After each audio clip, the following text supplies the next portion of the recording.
This shit. And we are live.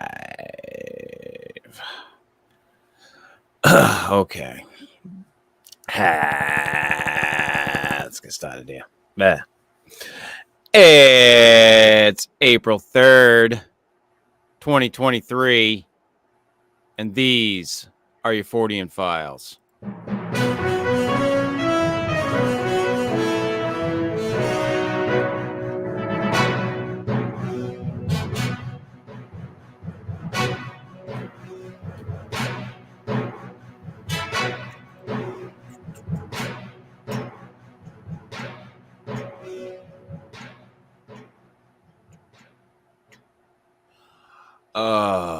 Good evening, everyone. I titled this one The Frugal Wizard's Guide because I got the fucking book the other night, Saturday night, or Saturday morning, I should say. I woke up at like 3 a.m. I had gotten the very first book that I'm scheduled to get all 4 books this year that he wrote during the pandemic. And Saturday I got the second one. I got up at 3 o'clock in the morning because it was dropping at 2. I'd actually fallen asleep. I'd meant to be up at 2. Got up at 3, downloaded the book, and read probably about 15% of it that morning, right after I downloaded it. And I'm not gonna spoil anything for anybody.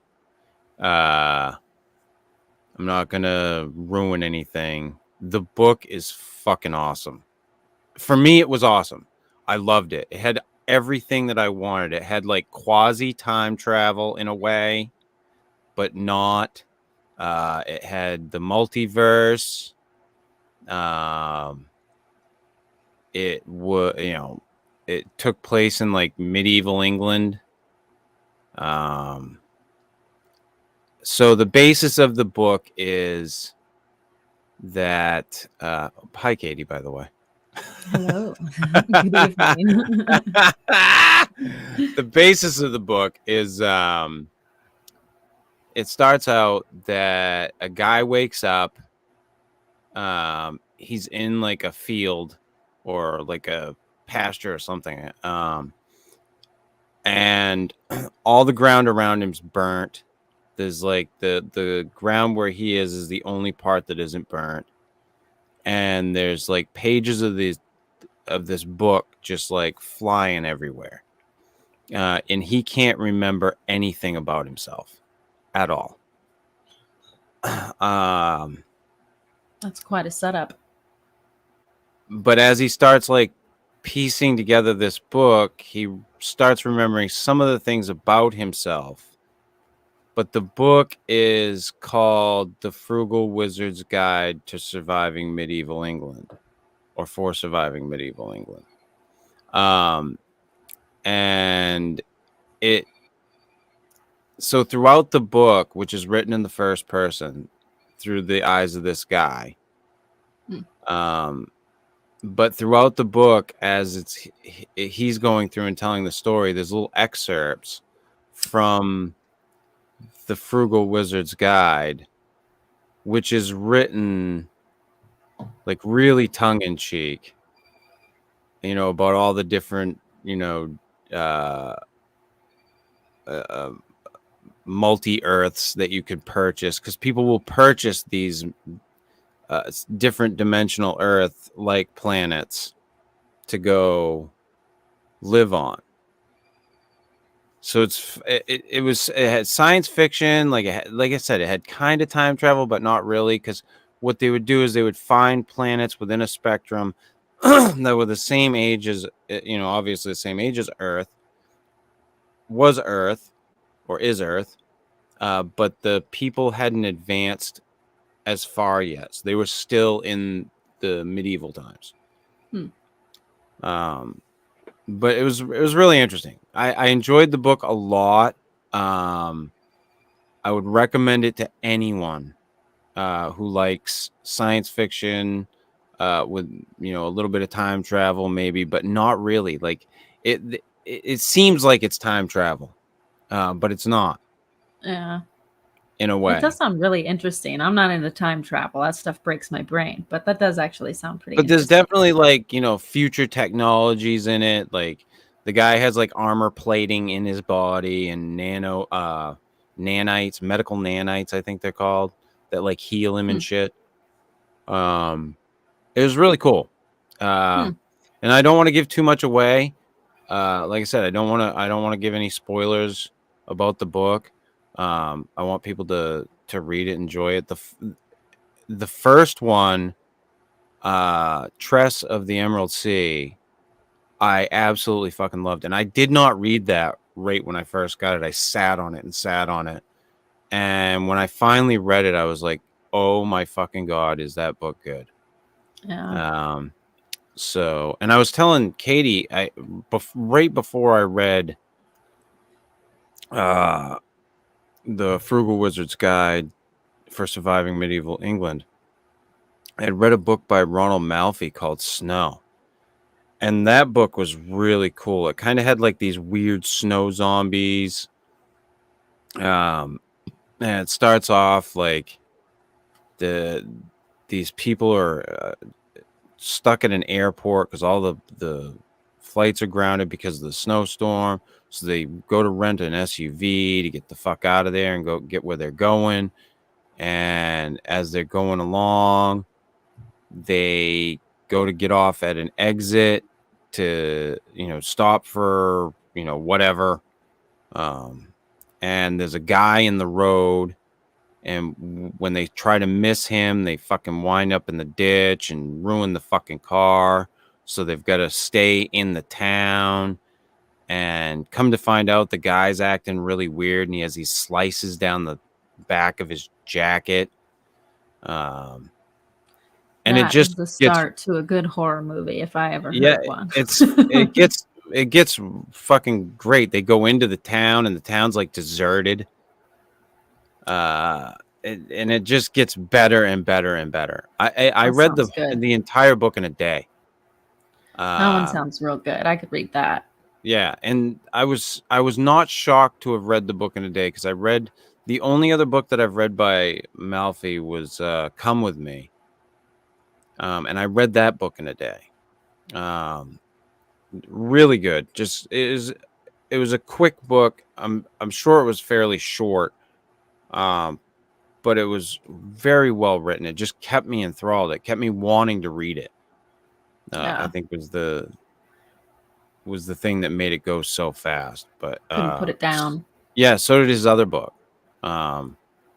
His other book was a guy's wife dies in some freak accident where some guy like pulls a gun in a store. And right before she had left that morning, she had said, "Come with me." Hence the name of the fucking book. Right. But so she dies, and then he starts finding things in the house that she had been leaving and going places when he had been gone, and like staying at hotels and just finding weird receipts. And he just starts like investigating this and going down this weird rabbit hole of trying to find out what she was doing. And it just gets darker and darker and darker. It was a really good book. It just kept me like, it was the other one. Like I said, I read it in a day. I started it. Yeah, that sounds good too. It was when I was working at the hotel, and at night, and I started it one night in the morning, and I finished it by the next morning. Wow. Yeah, it was That's really fucking incredible. I good. wish I could do that. Yeah, I used to do that shit when I was in high school, and then I'd have to go to school in the morning and be like, shit. yeah. I've been up all night. If I get really enthralled in the book, it's hard for me to friggin' put them down. Yeah. And I'll just sit around and read, like on my days off, especially. Like I am just like, when I'm not, I'm just sitting here, kicked back. Right. Yeah, I'm I always need to reading. get a bathtub again. That's where I do my best reading, is in the bath. Yeah, I'll I could straight never up do that. I'll half drain it, fill it back up with warm water, keep it nice and hot, stay in there I for like couldn't. 4 or 5 I could hours. never read in water. I was always too afraid of the book being in the Dropped. tub with me. I've And now I only have a ever done that once. and Once. now I have a Kindle. Like I would be totally fucking Stakes are afraid of that higher. thing. Yeah, completely fucking afraid. So, Yeah, but yeah, it's a I risk. definitely recommend. I mean, I'm pretty sure you can't get in on the Kickstarter anymore. But when that book drops for purchase, I recommend people grabbing it. That It's Kickstarter thing he did for us seems like it was really cool. Like it was a he made neat he way made a to, shit ton of money off it too. yeah, and the suspense for it. Like people want to look forward to something like that, It's very Yeah, and cool. all the books seem like they're going to be fun to read, from what I can tell. The art And on this that one, first one was really, really cool.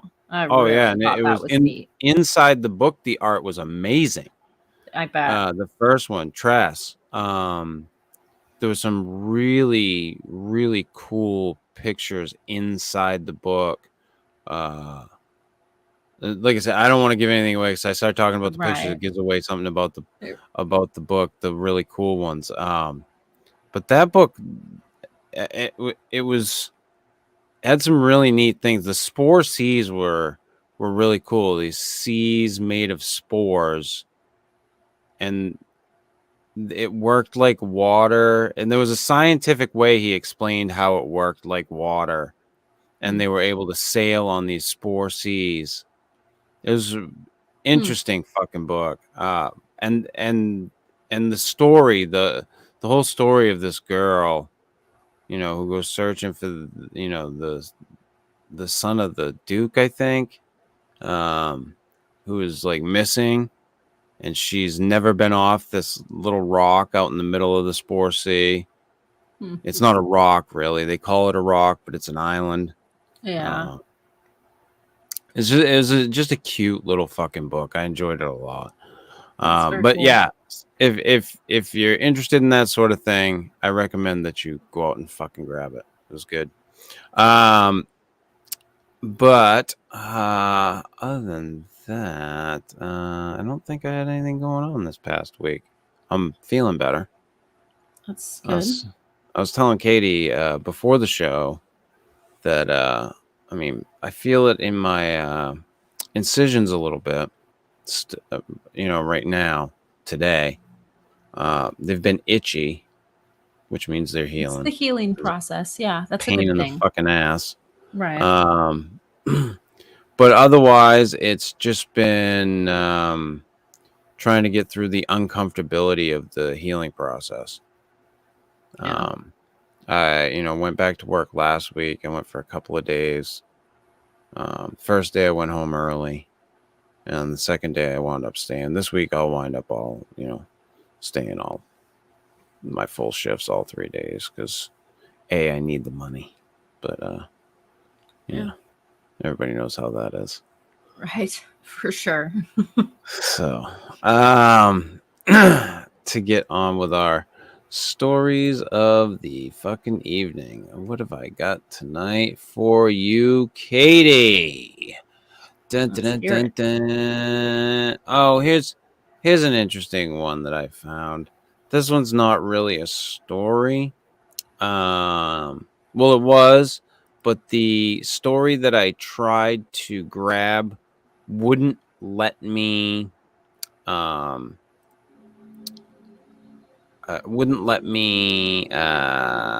fuck, I don't want the sound on that. It wouldn't let me grab it. I had to like sign up for something or some shit. I hate that shit. It literally had a Twitter post with a video. So I found the Twitter post with the video so that we can All look right. at it.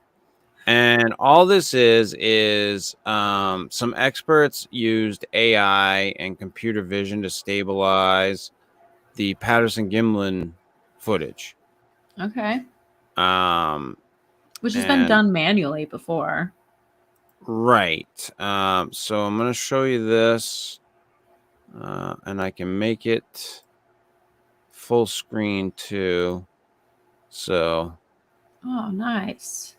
that is the AI enhanced Wow. Patterson Gimlin footage of what's probably a guy in a suit. Oh, don't say that, Chris. You know, The I boobs, want to. okay, the boobs are still I intriguing to me. I know I you can make boobs in so a suit, but I so want to believe. All right, like the skin, that the looks really fur good. is kind of patchy. Like I don't Yeah, know. maybe they got well, those are to me that looks more like shiny, maybe, where the I fur's a just little don't like know. shiny. I just don't know. The legs don't look great. Oh, I have to admit, the legs they look a little pants like. Oh, I hate myself for saying that because It I almost looks this like is it's like my one bunching hope. at the top of the Yeah. leg there. It almost like if you watch it when it comes through, it almost looks Uh-huh. like the Yep. top there. It's bunching. Yep. That's not great. But I don't know. That's a really cool video though. Like that's something. Yeah. I mean, hey, and I'm not a fucking expert. I don't know what the I fuck I'm still want to talking believe about. this one. I like this Who one still. doesn't? Who doesn't want to believe Yeah, this but fucking thing? that leg doesn't look good. It's not a good look.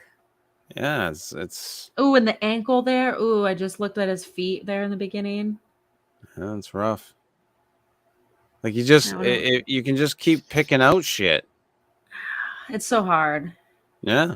And I've had people say that, that it looks really good, It that it does. looks like shit, that it looks like a guy in a suit, that it looks like the real thing. Like I've heard it from all different angles.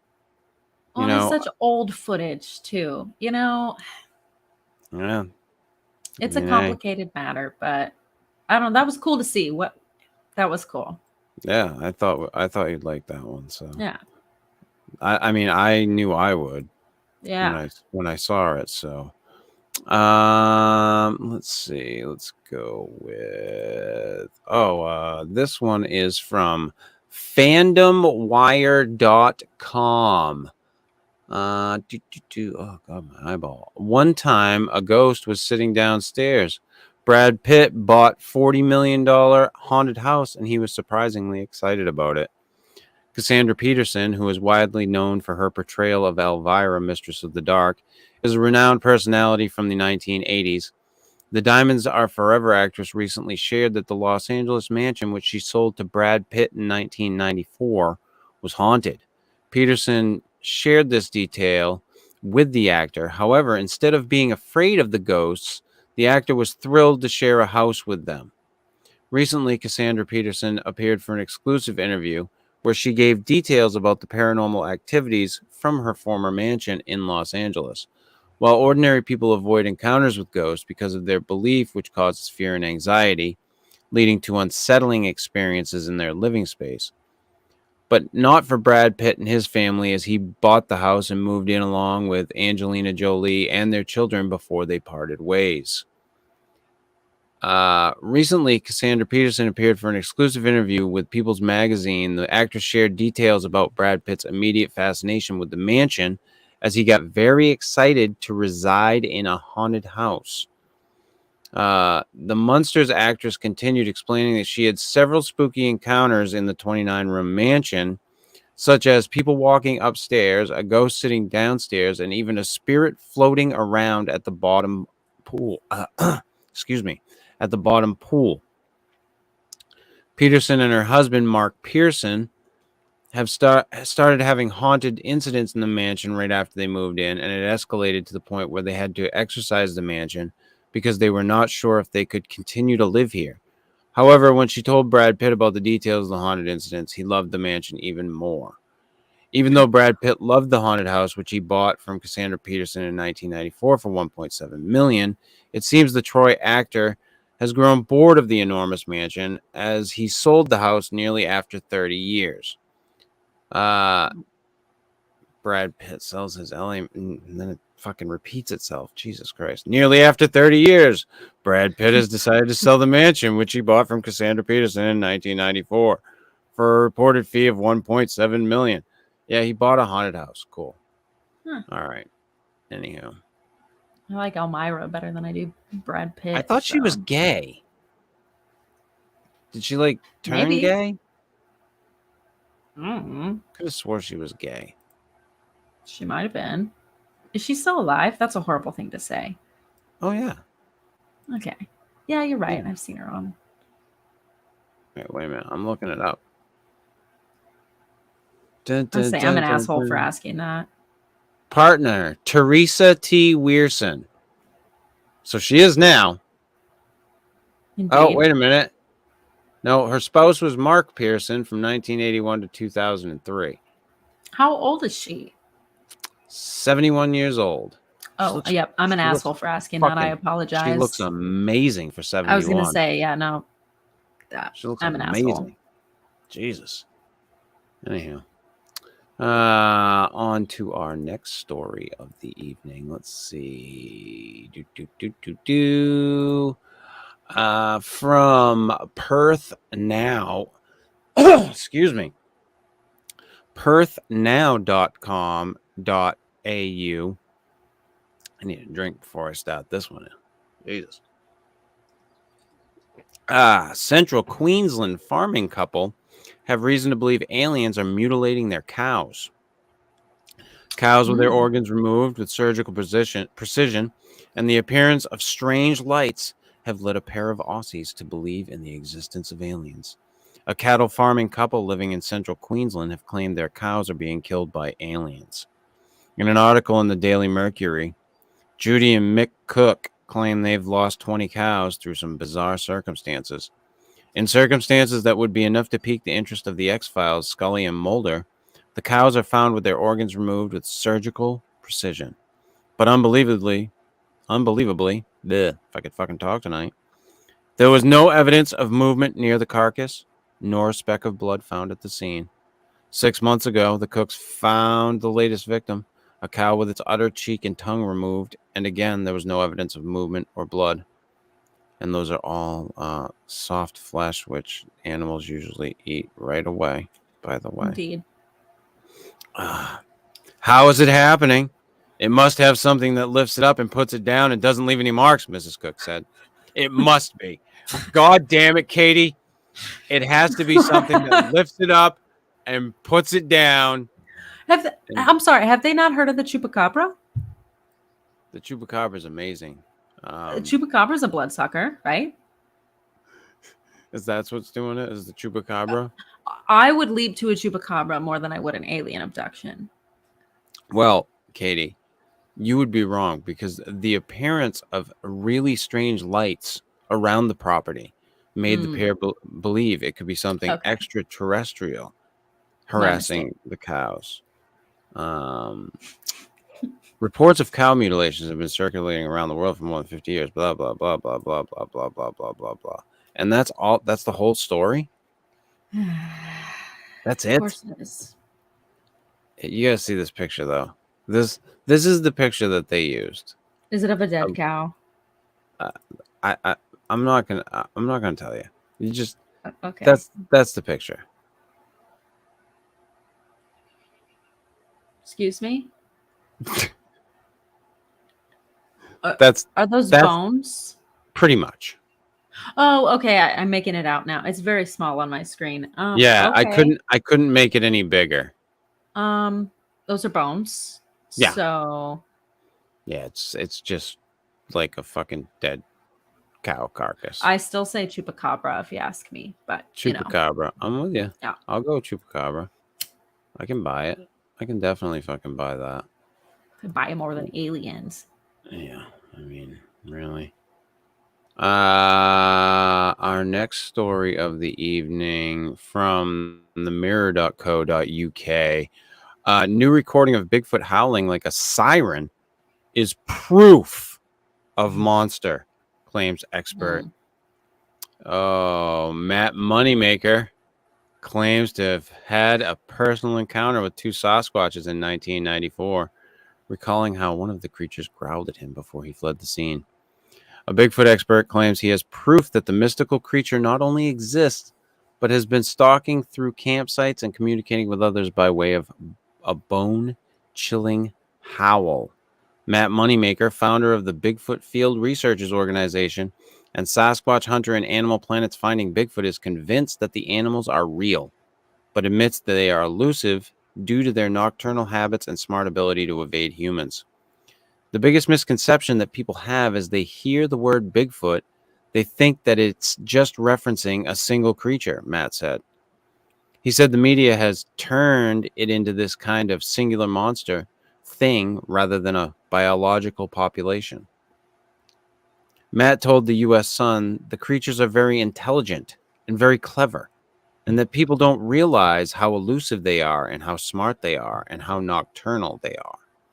They could be roaming around camps, he said, making sounds or like throwing things, maybe slapping on the side of a camper or a cabin, but not directly attack you. He also claims to have had a personal encounter with two Sasquatches in the U.S. state of Ohio back in 1994.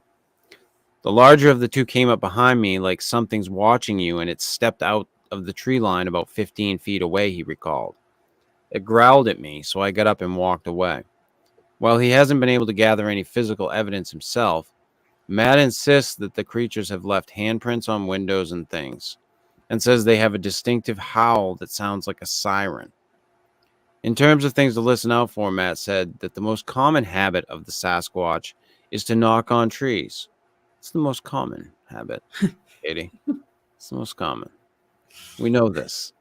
We know this for fact. Factoids. Factoids about Bigfoot. I love those. Adding that it doesn't sound like a woodpecker. It sounds like somebody hitting a tree with a baseball bat really hard, he added. Footprints are also key to look out for if you're trying to track the elusive beast. Is it really? Mm. Matt Moneymaker said it. So and where is this new recording? That's true. Is there a soundbite on here? Of course, No. there's not. No That's soundbite. Journalism in 2023 for you. No soundbite, but that's it's the proof. The Bigfoot howling like a siren is proof of the monster. How so? Yep. How so? Explain it to me. Like I'm two. I heard tornado sirens the other night, and they very much sounded like Bigfoot. So he's right. Yeah, it must have been Bigfoot then. Couldn't have been anything else. Couldn't have been a tornado siren. No. It couldn't have been the circling clouds overhead. Couldn't have been a tornado siren. It had to be Bigfoot because it sounded like a siren. I mean, Matt Moneymaker said so. So people fucking just baffle me. They baffle me, Katie. I don't understand them. Don't understand them. I think I got another video for you, Katie. From the great old state of Maine, Katie. Nice. From WJBQ.com, one of the local radio stations around here. I really want to believe Bigfoot is real. No joke. Ever since I was a kid, I loved hearing anything about Bigfoot, Sasquatch, blah, blah, blah, blah, blah, blah, blah, blah, blah, blah, blah. Are they going to say anything about the actual footage?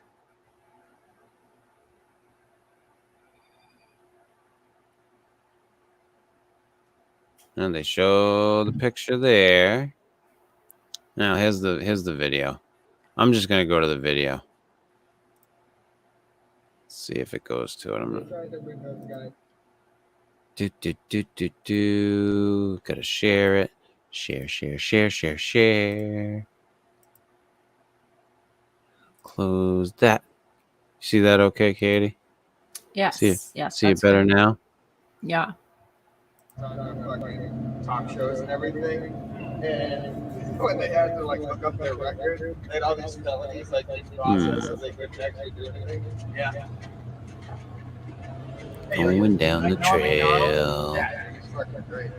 In a little, looks like a side by side or something. Yeah. got a I'm gonna friend, say. Jimmy. It's a nice trail. Jimmy's he's an alcoholic. Really nice trail. Jimmy, yeah, it's true you got the disease, but out of all the diseases, I think you got the best one. Since it's the only disease where you get to drink all the time. You go to a bar. Why did we get to this fucking thing? Oh, we're almost at the end. The So same disease as you do, and you fuck. That's fucking great, dude. And, that looks staged. Where? I didn't even see anything. It was right back here. So I say I missed it. it's I'm right fine. back. It's right here. So watch as he pans out the side of the. fucking great, dude. It's right there. Yep, I still didn't see It's got a nothing. talk show, I guess. You now, didn't see it? A new talk show. Nope. Yeah. I'm dumb though, so I don't see shit. All right. So watch it- out this. Okay. It's gonna be. See where my cursor is? Mm-hmm. It's gonna be right in here. Okay. Okay. And it's got a talk show. I Right. guess, now, Oh, a new no. talk show. Yeah. That's too far. I went too far ahead. All right. So as they come around the corner here, okay, Yeah. and he pans the camera over. Yeah. Look over or to the side. It's going to be over on the side here. All right. And you fuck. So right That's fucking great. there. No, there. That was so Yeah. nothing. It's got a talk no. show, I guess. Now, It's a no. It's new talk it's show. something. Yeah. It's like, but it looks like a dude in a fucking suit, and it looks staged. It looks like he meant to fucking catch that barely on camera. That's lame. Let's watch it one more time. Can you like pause it on it? Yeah, absolutely. Try to anyway. And you fuck. That's fucking great, dude. Oh. Yeah. Is that it? Right there. Okay. That looks like one of those wooden shadows that I got out on my fucking tree. No, it's actually moving because you can see it Okay. moving. And it looks like it's like running or whatever, but Sasquatch. See, we need Phil. Yeah, we do. Indeed, we do. Ladobsis, Maine. I don't even know what the fuck that is in Maine. Lake. Cisladebosis. Cisladebosis. I don't know. You've never heard of that, and you're from Maine. Yeah, never heard of it. Mm. There's a lot You of guys there's got a, some weird name shit up there, there's, though. there's a lot of fucking lakes up here. I know that. It's an interesting looking Sasquatch. I don't know. Is it Sasquatch? I mean, I suppose it could be, but it did look awfully staged. It's definitely moving. Because if I go back here, it's it's moving. Oh, okay. I saw it much better that time. Right there, Yeah. I caught it. Yeah. And it totally looks like the guy panned over to have that in frame. Right. Like they were trying to stage, like, oh, we didn't know. And then we honestly, looked over I the was footage thinking later. while I was listening to it that conversation sounded a little contrived to me. Oh, So, yeah. As Yeah. I was sitting there waiting, I was like, this conversation sounds a little... Yeah, it wasn't. Yeah, I agree. I Yeah. completely agree. All right, so let me go get rid of this. What the fuck did I do there? I don't know. We'll get rid of that anywho. Delete. We'll do your little cute story, Katie. I wondered if you were going to actually do it or not. From ebombsworld.com. Some poor Viking dropped this massive deuce over 1,000 years ago. I want to say we've done a story on this fucking thing before. During an Maybe. archaeological dig of a plot of land in 1972, a massive and incredibly well-preserved turd was discovered.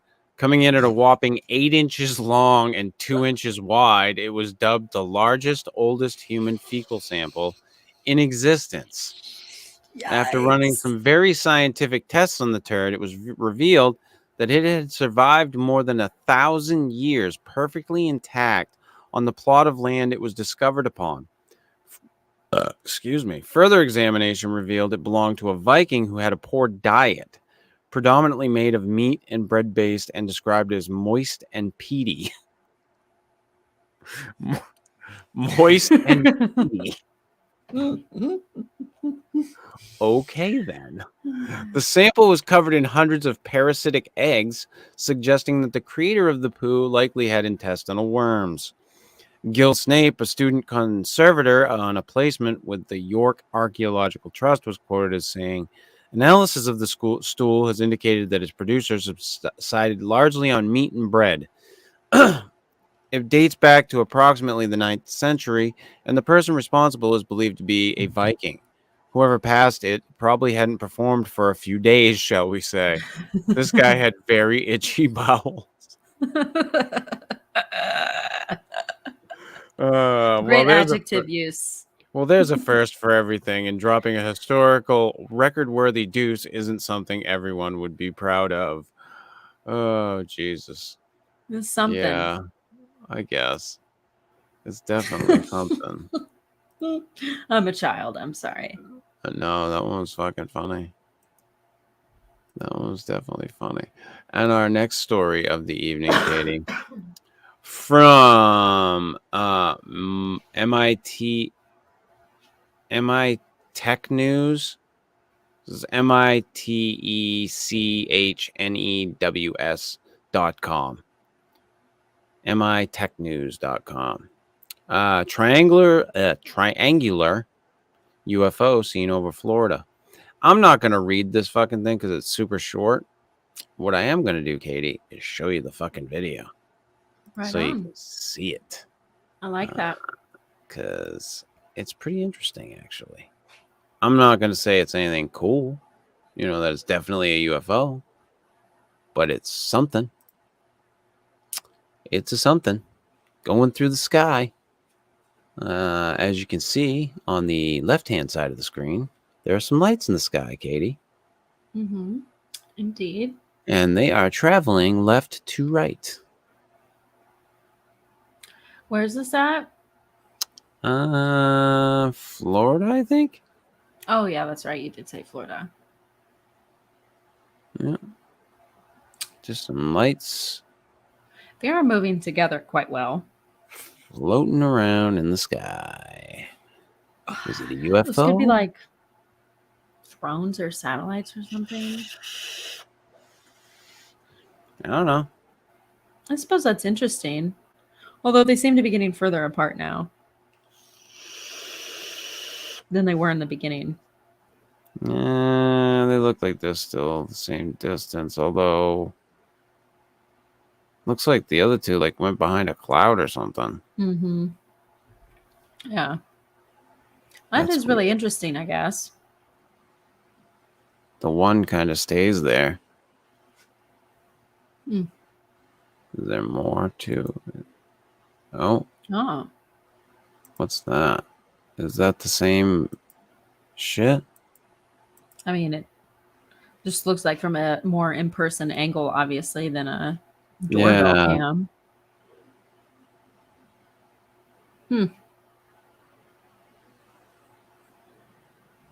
I wouldn't call that a singular triangular UFO.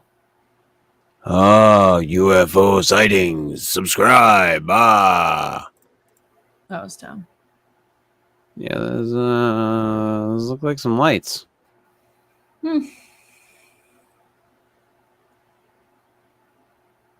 Interesting, I suppose.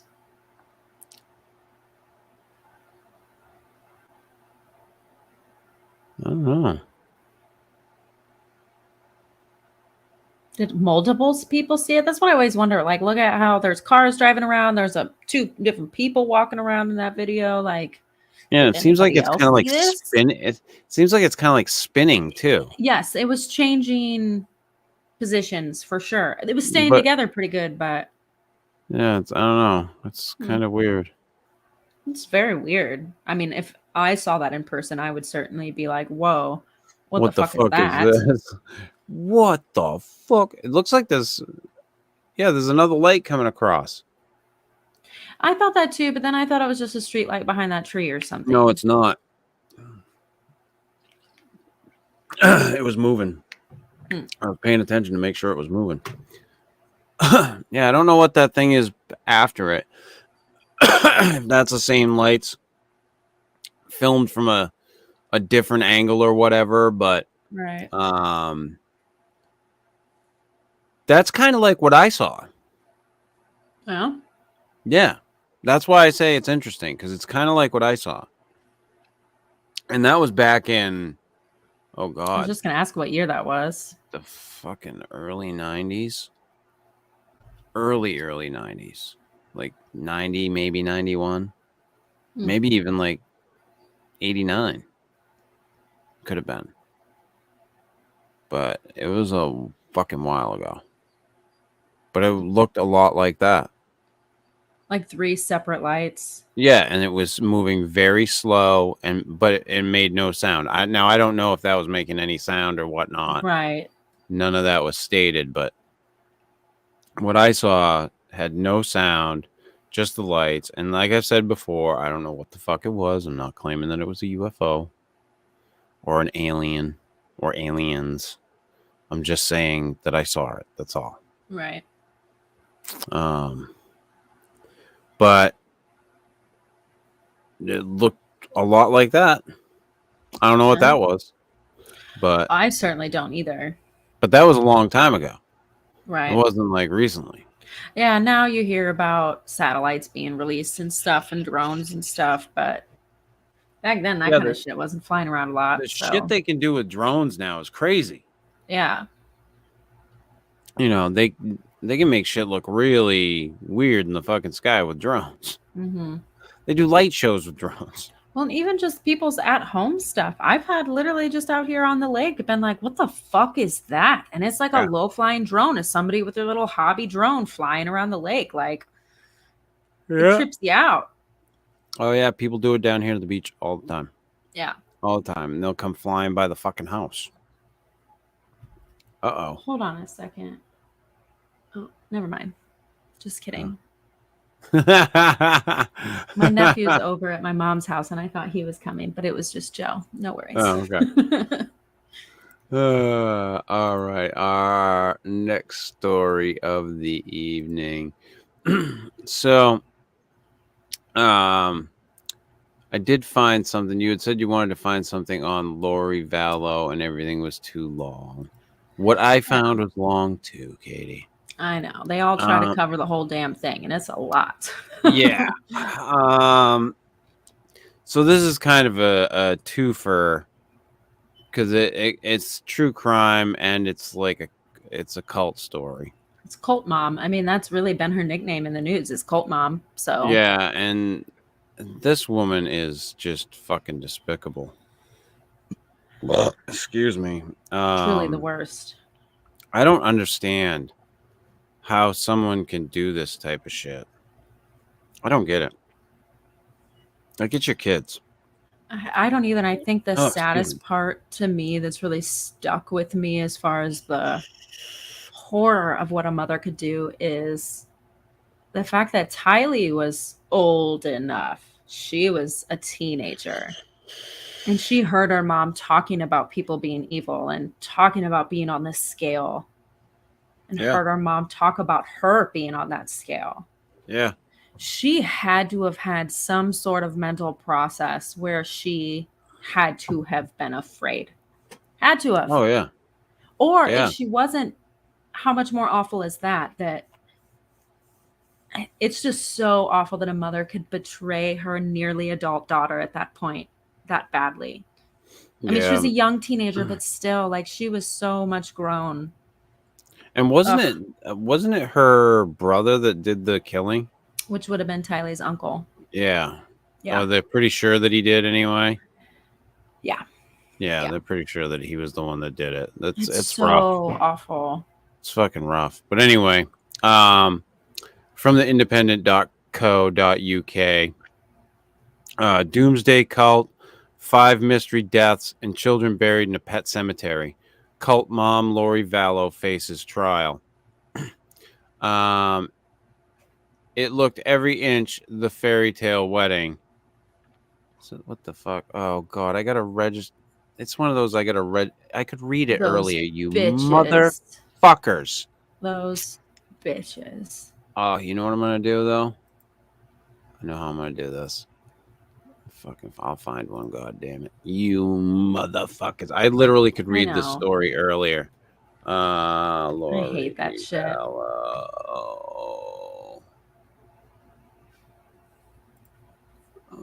Past week.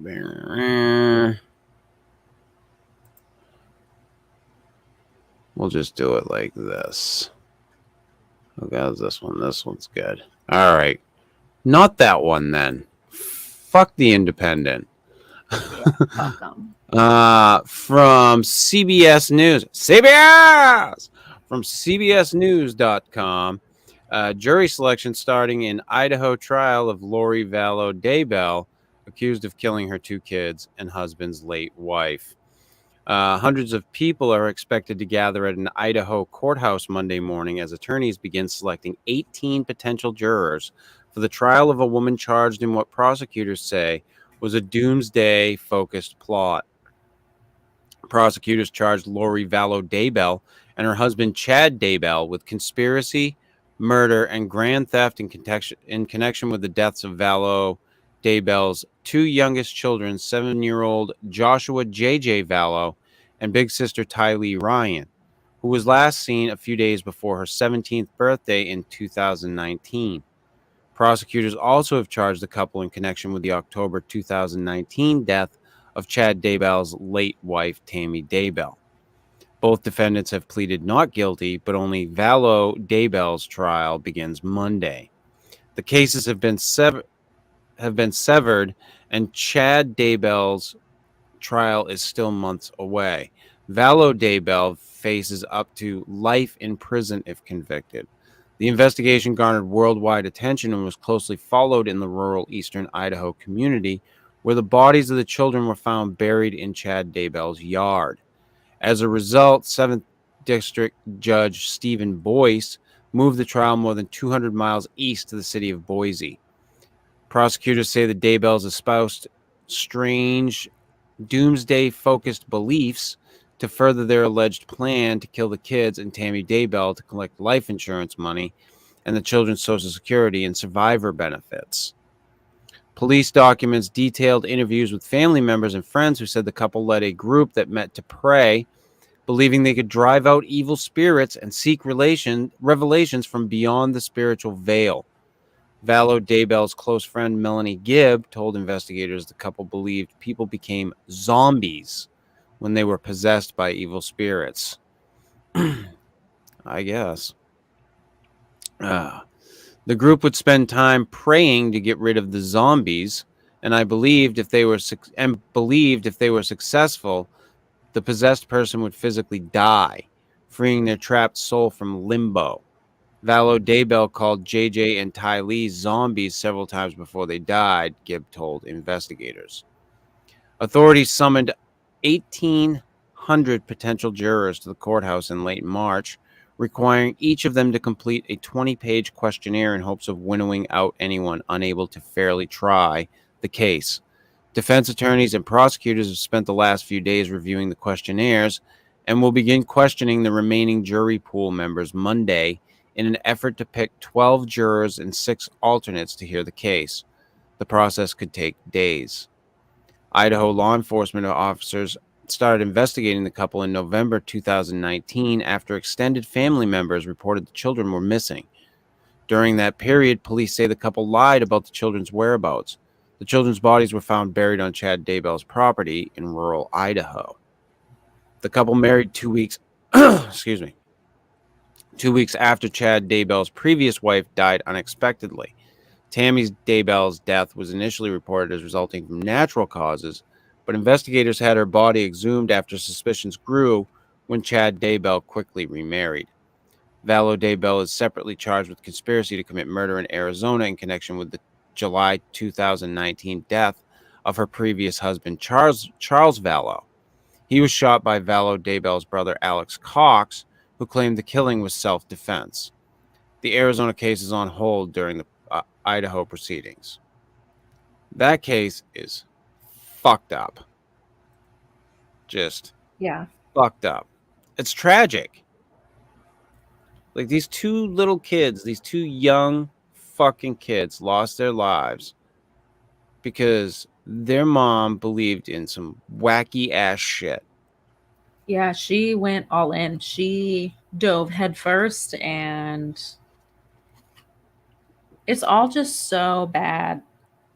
Yeah, her and I'm Chad. honestly thankful we've even gotten to trial, because her mental state has obviously been a huge factor in all of this. Oh, yeah. And it's really hard to tell if she's like feigning it or if she really might just be that literally fucking insane. And I did watch some footage of her in trial today because she was there as a part of jury selection, and she looked like she was trying so hard to not look crazy, but she still looked crazy. But she was trying so hard. She's putting her best foot forward. The people who believe in this type of shit, it's like that documentary that I watched on Waco. And there was the one woman, and I looked at Missy and I said, I just want to know if that woman is a true believer still. And are you talking about the main lady that was talking in like as if she was there in that moment? No, the one that she went left to go be with her kid. Yes, and she talked about having sex with David Koresh. Yes, like it was a spiritual, fucking enlightening moment. I watched it this week finally, and I couldn't figure out if she was speaking in kind of like, okay, when reality TV stars, they do those like confessional things after the fact, and they're forced to speak as if they're in the moment, not as if they're being interviewed afterwards. Right. I felt like she was trying to tell the story as if that was her mindset then. No, I think I kept thinking like, this bitch still believes this shit. Yeah, she believes it. Like, and she that believes was really it was what I had a hard time with while I was watching it. When she talked about how when girls bleed, it's okay. Like, that was dark, man. I was like, what? I'm like, she's a true believer. Like, the thing in the beginning they made it seem like she was just trying to like let you know that was what she was thinking, but by the end of it you were like, well, fuck, that's what she's still thinking. Yeah, she still believes. It's fucked up. And that's why I say that, I bring that up now, because you look at like Lori Vallow, and that's what I wonder about Lori Vallow Lori Vallow Daybell, whatever the fuck her name is. I wonder if she truly believes, or if she's just crazy. Like, is it craziness? Both can be true, right? But is she just a true believer? Does she truly believe this stuff, or is she just a psychotic person? Well, I think she's definitely psychotic, because she was able to live in the delusion enough to think that she could really just run away to Hawaii and get married and nobody would notice that her children were missing. I mean, she really thought that was going to go well for her. Lori, where are your kids? Lori, where are your kids? Like, that's the moment when you know, like, oh no. Lori, where are your kids? Those pictures of the wedding are haunting to me. Oh, yeah. She's delusional, clearly. She has to be. She knows her kids are dead. Yeah, it's fucked up. That makes me sick to think about it, that on that beach, she looked like she was on her fairy tale. Yeah. She knew her kids were dead. Yeah. Yeah, she most certainly did. And so did he. Oh, it's just so bad. All of it is so bad. How do you How do you convince yourself that stuff is true? That's the thing I don't get. That's why I'm thankful we've even gotten to trial, because clearly she's having trouble. And that plays a role in the legal system. So I'm glad we're here. Oh, you got to see that. I love the picture of her. I love the picture of her. This is great. Oh, yeah.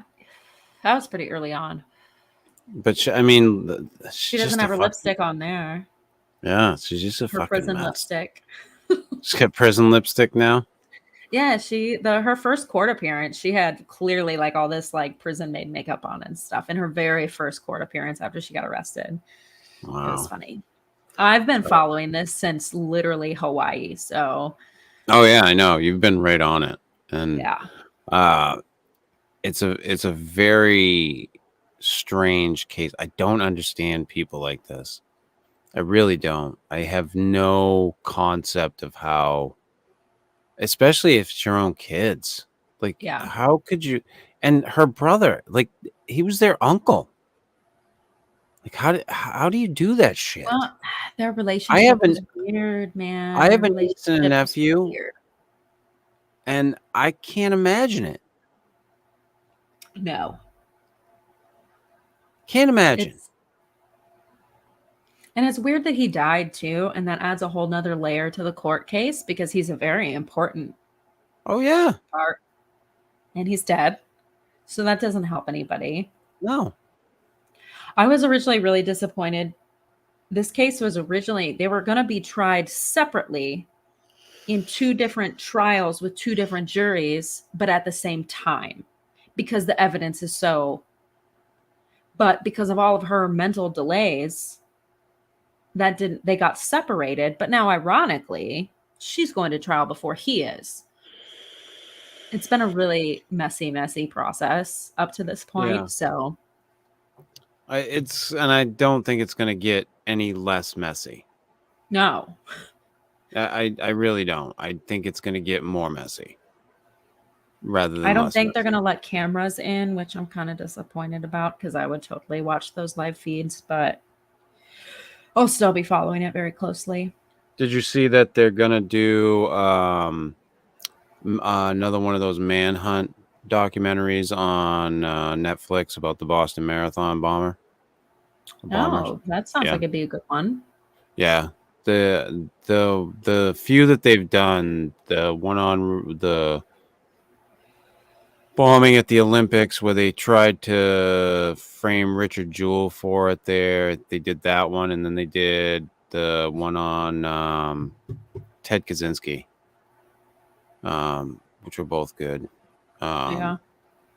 I believe, if I'm remembering correctly. My fucking memory on that's horrible right now. I don't think I watched those, but I don't know. I watch so much shit like that. It's hard to keep them all straight. Well, that's the thing. I watch so many of these fucking documentaries that I start jumbling shit up in my head. It's all mush in my brain. Unless it's like one that like really stands out, like a Dear Zachary, which is it's the documentary I recommend to everybody. Right. You know, trying to think of some other ones that I really like. Can't really. You know, the documentary I recommend to everybody. Oh no. The Wild and Wonderful Whites of West Virginia. I recommend that one too. It's the Timothy Treadwell one, the Grizzly. Oh, Grizzly Man. That's a comedy. Grizzly Man. It is. I'm telling you, I have a DVD. Fucking comedy. I loan it out to people on a regular basis and be like, you have to watch Fox.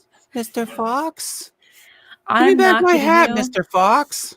I have literally watched it at least 10 or 12 times minimum. I go back and rewatch it regularly. You're a naughty bear. You can feel the heat. This just came out of her body. Her poop. This was just inside of her. You can feel the heat. I remember watching that and just being like, get the fuck out. The first time, I think I did this the whole time I watched it. Yeah. Like, I couldn't believe that this had existed and I didn't know about it. And my life was so blessed. And he was super famous too. He was super famous. It's the wildest thing. If you haven't heard this, everyone, you have to go watch Grizzly Man. Grizzly Look it Man. up. Commit the time. Timothy Sit down and watch Treadwell. it. Definitely, that's one I would recommend Cinematic people watch. gold. Yeah. I mean, as far as like documentaries go, like there's been so many that have been like series now where it's not like a documentary, it's a documentary series, and Right. those have been really good. Yes, I love those. I love a good deep dive, you know. The seven excuse me, geez, I get the fucking hiccups today.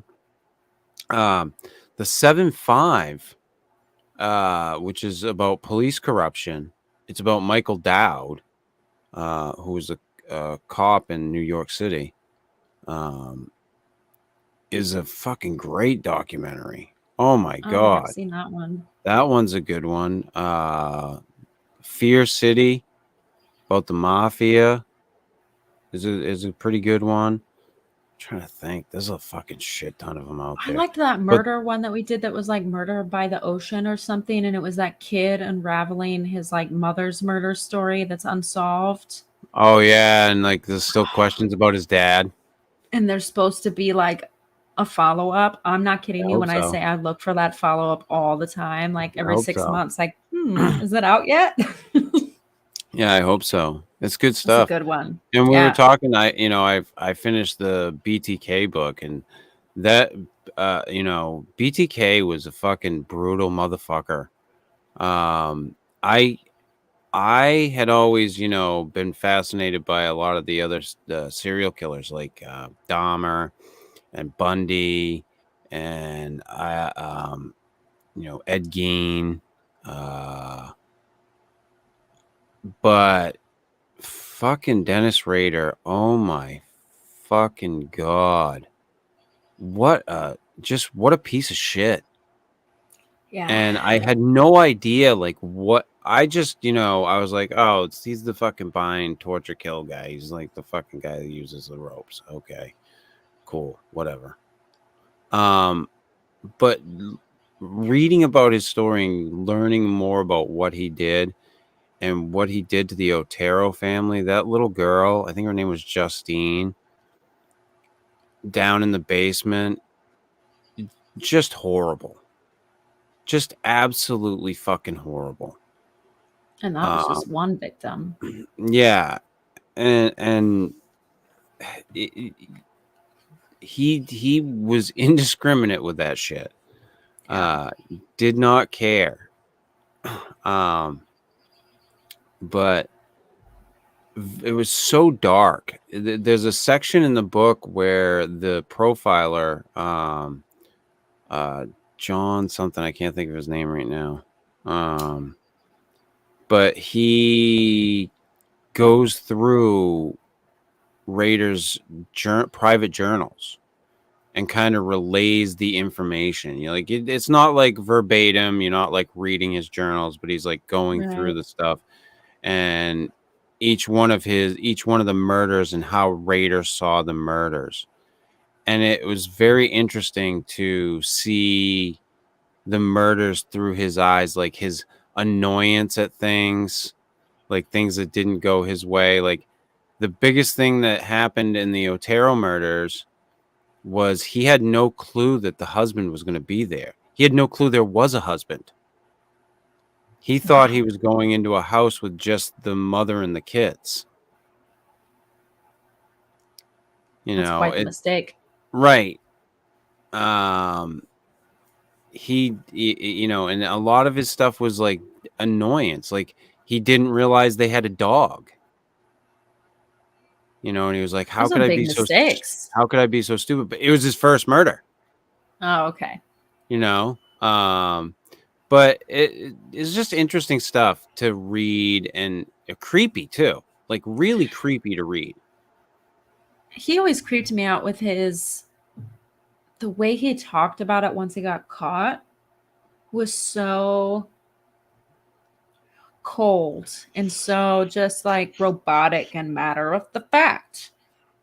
Yeah. And after he had been so coy before that, it just seemed so like bizarre that this dude's just sitting here spitting these horrific facts as if he wasn't. It was just so. He's a weird creepy. case study too. Like the profiler talks about how he's just a cold fucking psychopath,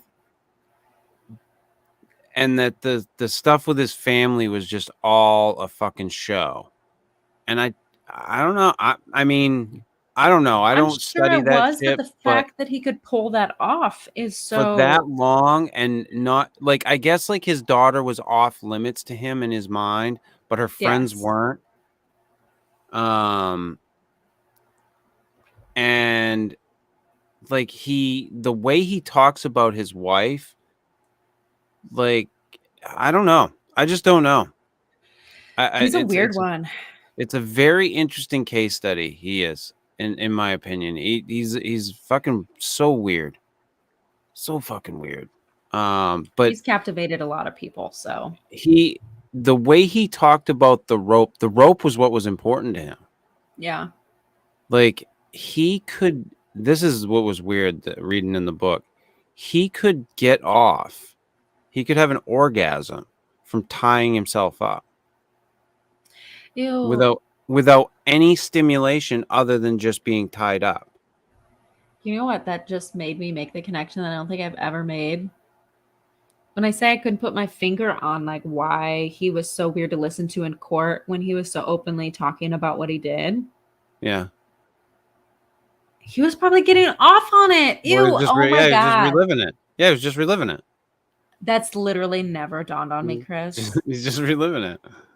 Yeah, but that's why he was so weird. He would sneak off to do these little bondage sessions with himself so that he could have his release the way he wanted it. And there was somebody who left a letter for the ex-FBI profiler in his hotel that he had been caught by his wife doing just that, and that's why he probably went dormant during certain periods, because he had been caught by his wife and he didn't want to chance anything else. She had afraid of getting caught worse. Right. She had heard his voice on, because one of the times he had called into 911 to report the murder, and they kept playing the recording on the news, and his wife had heard it one night when they were sitting watching the news, and she said, "That sounds kind of like you." And he got all fucking nervous with that, but she just like laughed it off, like it just, couldn't be you, The amount of psychology involved in all of that is just so.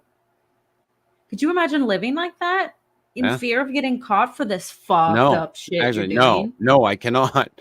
And there was another time he was writing a letter to somebody, and she was like reading the letter over his shoulder, and she commented, because like all the BTK letters had been in the news, she was like, "You write like BTK."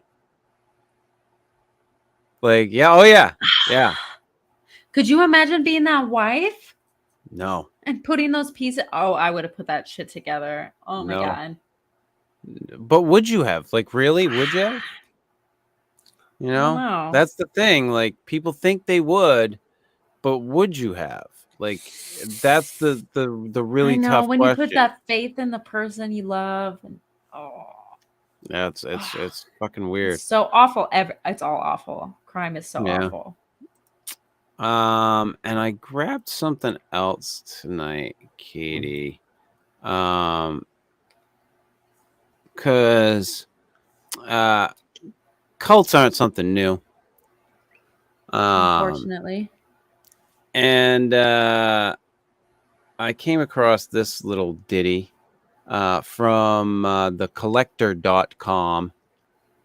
What was Pythagoreanism? The cult of Pythagoras explored. Established in the 6th century BCE, Pythagoreanism was a philosophical school and a religious movement based on the beliefs and teachings of its enigmatic enigmatic founder, Pythagoras, and his followers, the Pythagoreans. The name Pythagoras should be familiar to you, and it may remind many of their high school math classes. How do you find the hypotenuse? The answer is the Pythagorean theorem, a squared plus b squared equals c squared. Society remembers Pythagoras as a mathematician and not as a charismatic cult leader. However, the two go hand in hand. Pythagoras believed in sacred mathematics and taught that the universe could be understood through numbers. Pythagoreanism was more than a cult of numerophiles. They believed in metempsychosis, reincarnation, embraced an egalitarian communal lifestyle, and practiced a rigid set of daily rituals and dietary restrictions. The cult also believed in universal music or harmony of the spheres, wherein it was believed that the movements of celestial bodies were a form of music. Pythagoras of Samos was born around 570 BCE to Mnesarchus, a gem engraver, and Pythias, a descendant of the wealthy and aristocratic Giamori family. The Syrian philosopher... words right there. I'm fucking gonna fuck all of these up. The Syrian philosopher Iamblichus reports that the young couple traveled to Delphi to consult the Pythian oracle while Pythias was pregnant. The oracle declared that their child would be a supremely beautiful and wise man that would benefit humanity.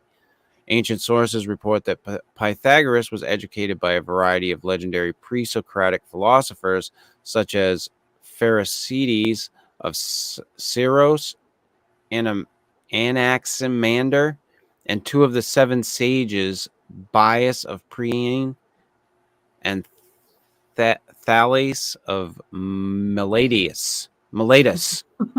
I'm fucking all these up tonight. There's a lot of mouth noises right there. Yep. That is exactly what it is. Fucking mouth noise. Other traditions claim that Pythagoras was trained by the mythic Orpheus and that he was one of the first to be initiated into the Orphic mysteries. During his early adulthood, Pythagoras traveled throughout the Near East, reportedly going to Babylonia, Phoenicia, and Egypt. Accounts of Pythagoras traveling to Babylonia and Phoenicia are heavily disputed, but all accounts agree that he traveled to Egypt. Pythagoras studied with the Egyptian priests in Thebes and became the only foreigner we know to be granted the privilege of participating in their worship. There is a consensus that Pythagoras learned the foundations of geometry, mathematics, and metempsychosis while studying in Egypt. The motivation behind Pythagoras' extensive travels was not simply to learn, but specifically to gain spiritual wisdom. He was fascinated by religious phenomena, undergoing initiations into the Eleusinian mysteries and reportedly studying with Zoroastrian Magi priests and learning moral philosophy from the Delphic priestess Themistoclea. I don't know. This goes on and on. I wanted to fucking get into the cult. I'll say you lost me with all the mouth noises. I'm not gonna lie. Yeah, it's kind of fucking dumb. There's a lot of sounded like science fiction to me. All right. So here we go. The philosophy of Pythagoreanism. Here we are. The core belief of Pythagoreanism was that the universe and all things within it were made by numbers, and thus everything could be counted. Pythagoras believed that through numbers, the universe and all its secrets could be revealed and understood. Unlike their contemporary Greek mathematicians, who represented numbers through words, the Pythagoreans used pebbles to display their mathematics in groups of triangles. This new visual understanding allowed for the exploration of numbers and their relationships to geometry and proportion. Pythagoras believed only in natural numbers, positive numbers, as the concept of zero had yet to make its way to ancient Greece from India. The idea of negative numbers was blasphemy. Blasphemy! How dare you speak of the negative one? Wow. Hippias, a student of Pythagoras, reportedly discovered irrational numbers and Pythagoras supposedly murdered him to protect his mathematical principle. Oh my God. Some dark times, yo. How dare you fucking find irrational numbers? The Pythagoreans believed numbers held a mystical quality and attributed abstract ideas and concepts to certain numbers. The number 1 symbolized divine intellect, unity, and the origins of the universe and everything within it, while the number 2 symbolized thought and matter. The Pythagoreans placed great significance on the number 3. They attributed it to their favored god Apollo and believed that the sum of reality, the beginning, middle, and end of all things, equaled 3. The triad 3 also held moral importance to the Pythagoreans, who saw the goodness of each person as threefold: prudence, drive, and good fortune. The number 4 symbolized justice and the 4 seasons and elements, while the number 6 represented creation. The number 7, we skipped over 5? The fuck? The number 7 symbolized opportunity and represented the number of known planets and strings on the lyre. The number 10 was considered the perfect number, and Pythagoreans honored it by meeting in groups of no more than 10. Interesting. Pythagoras claimed that the number contained within itself the whole nature of numbers and the tetrad, a triangular shape of 4 rows that adds up to 10, and was considered divine by the Pythagoreans. To the Pythagoreans, the tetrad was akin to the Holy Cross or Star of David, and all vows and oaths were sworn by it. The number 3 also symbolized men, and the number 2, women. The number 5 represented marriage as the union of a woman, 2, and a man, 3. Interesting. Pythagorean harmony, reincarnation. It's crazy to think of how people thought about numbers back then. I've never thought of negative numbers being blasphemy before. Like that. Yeah. The concept seems normal. Like, okay, yeah, if I have 3 apples and somebody needs 4 apples, that means I have negative 1 apple. That is the devil. That's crazy. The devil. But they believed in reincarnation. And they ate a vegetarian diet. They abstained from eating meat, fish, and beans. Beans were no good. Fuck them. No fucking beans. And they lived in communes. It's fucking just interesting shit. I came across this while I was looking up stuff for cults today. It does sound really interesting. Yeah, and I mean, it's always been going on. Right. It's always been a thing. It's not something. Cults are not a new fucking thing. You know, it's not like they've been going on for a long ass time. Right. You know, and I think we tend to think that it's something that's new, that's been created by modern society. But people have been trying to escape in these ways for a long time to find truth. And, you know, they come across these wacky motherfuckers, you know, your Jim Joneses and your friggin' David Koresh's, and I don't know what the Heaven's Gate cult dude's name was. Oh, yeah. Can't remember his fucking name. A good one. Yeah, he's another good one. But, you know, people buy in, hook, line, and fucking sinker. I think it's in our human nature, though, to desire that, like, higher power and that truth and those answers that none of us can have because they don't exist. So, yeah, or even like a Keith Raniere. You know, even somebody like that. I would consider him like the people that capitalize. They find that like desire in human nature, and they just like hone in on it and take advantage of it. Yeah, absolutely. Absolutely. Well, on that note, I'm going to wrap this fucker right up.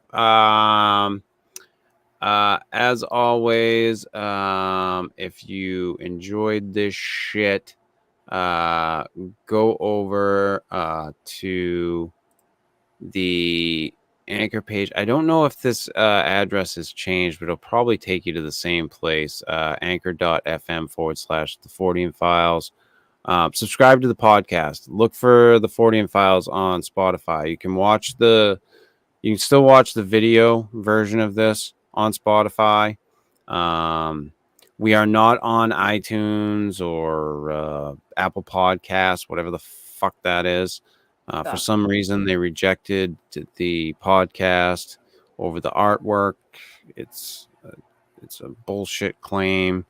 But Amazon Music, you can listen to the podcast. Stitcher, we're on. I think Google Podcasts we're on as well. And subscribe to the show on YouTube, youtube.com/@the Fortean Files. That's youtube.com/the @ TheForteanFiles. And to keep up with everything related to the show, you can go to the Facebook page. It's the Fortean Slip Facebook page, facebook.com/the Fortean Slip. Now, you won't get any of that information delineated to you as you do your other pages that you follow, because Facebook's continuing to fuck me. It's almost been a year. I'm hoping after a year they release it. That's crazy. A whole year. That's wild. But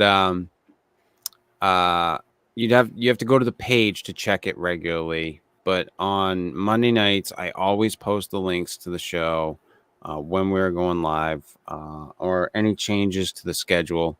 The only change we may be making is if I move my nights at work, we'll move the show to a Wednesday night instead of Monday. But I don't know when that will be happening yet, so I will let you all know as soon as I know.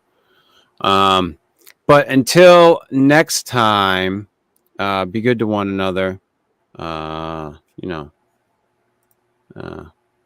Take care of each other.